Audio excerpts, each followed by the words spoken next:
Regional engagement started in high gear at the inaugural workshop on the establishment of the Working Group 3 on Operational Coordination and Cooperation at Sea under the Djibouti Code of Conduct Jeddah Amendment.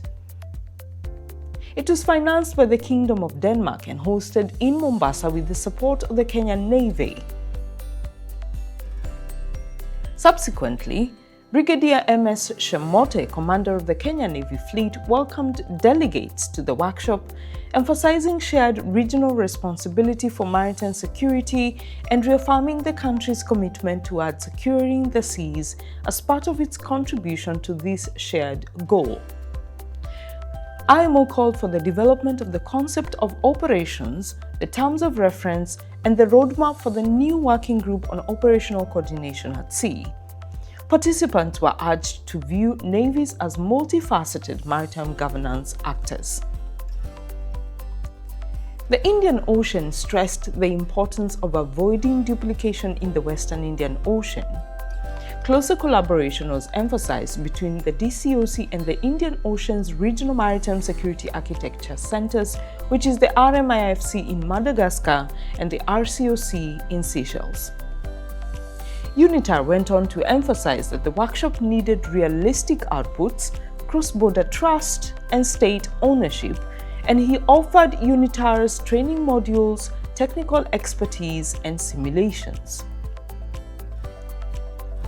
The DCoC chair advocated for a whole-of-government approach and a holistic cooperation, calling for tangible outputs via the Working Group 3. Her calls to embrace the 3 C's for success included coordination, collaboration, and cooperation. Ambassador Nikolai Rugi, the Danish maritime ambassador and the chief guest at the event, emphasized that maritime security is a global responsibility. He announced the new Danish Global Strategy for Maritime Security and called it the Africa's Century Strategy, while stressing the need for African-led solutions with international support. The new strategy is built upon 3 pillars. 1. Operations at sea. 2. Partnerships, which includes information sharing, forums like the DCoC and the Yaoundé Code of Conducts, capacity building while promoting whole-of-government approach. Major General Paul Owuor Otieno, the commander of the Kenyan Navy and host in charge for the workshop, reaffirmed Kenya's commitment and the importance of Working Group 3 in operationalizing DCoC goals. During the member state and partner interventions, CMF showcased its 48 member state structure and the 5 combined task forces within it, while inviting regional states to collaborate and share assets.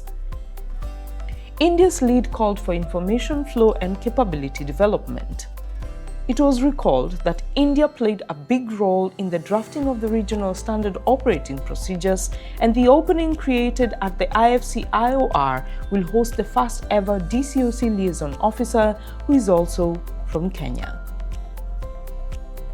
Somalia outlined the country's current challenges that hinder successful operational coordination due to limited maritime assets, recurrent cases of IUU fishing, drug trafficking, and maritime terrorism.